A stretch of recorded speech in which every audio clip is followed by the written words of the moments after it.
Which is stronger, 100 modern humans or a single gorilla? At first glance, the answer seems obvious. 100 people is a crowd. It is a numerical advantage. It is seemingly an almost guaranteed victory.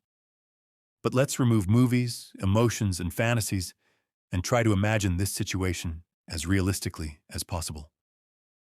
Not super soldiers, not special forces operatives, not movie heroes. Ordinary modern people of the 21st century. Without weapons, without armor, without training, just 100 average people, just like you and me. And against them, one gorilla. A real animal existing today. Not a myth and not a legend. The gorilla is the strongest primate on the planet. According to estimates by biologists and zoologists, it is on average 4 to 10 times stronger than a human. One adult male gorilla can be comparable in strength to 5 to 8 adult men. Weight, up to 200 kilograms, consisting almost entirely of muscle. It has incredibly powerful arms, dense bones, extremely strong ligaments, and instincts honed by nature. A gorilla does not think, doubt, or fear in the way a human does. It acts quickly, brutally, and effectively. Now let's return to the humans. These are ordinary people. Office workers, students, drivers, salespeople. They have no common strategy, no leader, no understanding of how to even attack a creature of this level of strength.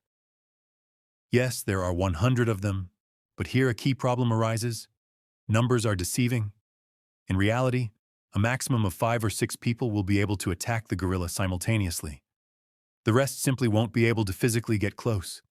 They will get in each other's way, be afraid, retreat, and hesitate. A human is not a machine. When he sees a creature in front of him toss an adult man aside with a single movement, fear triggers in his mind. The experiment begins. 100 modern people find themselves in the jungle without weapons, in the gorilla's territory. The gorilla notices the strangers almost immediately. Too many people.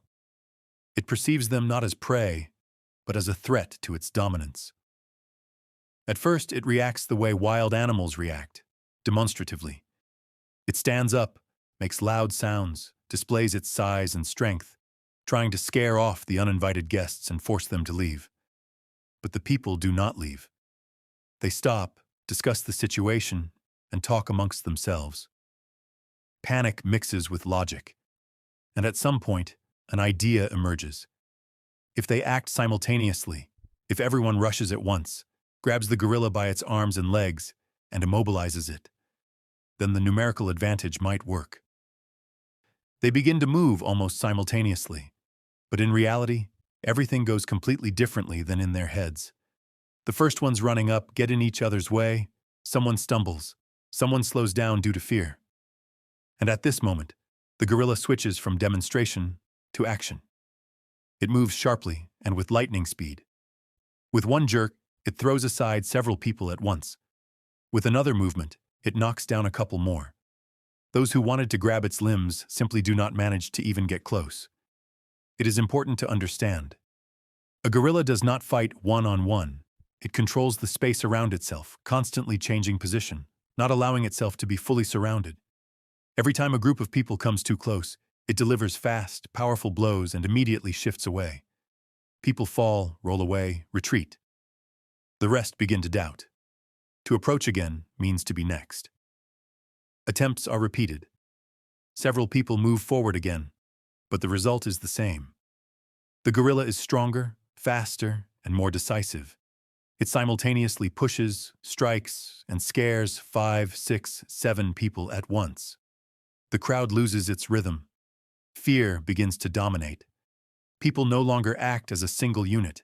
Everyone thinks about themselves. No one wants to be the one who ends up closest. Over time, it becomes clear. Numbers do not work. Not because there are few people, but because without weapons, without coordination, and without suppressing fear, a human is physically and psychologically unprepared for such a clash. The gorilla does not tire as quickly. Its muscles work differently, and its pain threshold and reaction time are much higher. From a biological standpoint, this is logical. Gorillas have denser muscle fibers, a stronger skeleton, and significantly greater relative upper body strength than a human. The experiment ends predictably. The people retreat. No one dares to approach anymore. The territory remains with the gorilla. In this scenario, it is not intellect or numbers that win, but evolution and physical superiority. Do you think quantity would still win in such an experiment? Or is nature stronger? Write your opinion in the comments.